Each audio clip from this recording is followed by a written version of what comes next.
I have 3 different exercises that are going to help you with your press handstand. The first one is actually kind of a 2-parter. What you're going to do, lay down on your back, foam roller is going to be underneath of your shoulders. Hands need to be weighed down, so I'm using weights. And what I want to do is try to tuck my hips under and place my lower back on the floor, and I'm going to straighten my legs out. Now I'm going to arch intentionally. So this is what we tend to do in our handstand. I want you to feel the difference between with your back arched, and it's almost like booty hole to the floor, and then you're going to tuck your hips under. And notice how you kind of slide and get taller as you try to tuck your hips under. It's trying to make your lower back touch the floor.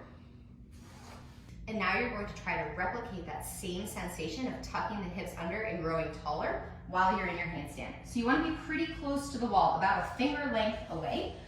You're going to kick up, pushing tall in the shoulders, and I want you to intentionally try to put your butt on the wall, letting your ribs flare, and your booty hole is going to be touching the wall. And then notice how you grow taller as you tuck your hips under, trying to put your lower back on the wall. Just go back and forth from these 2 positions so you can feel the difference in the hips and the ribs.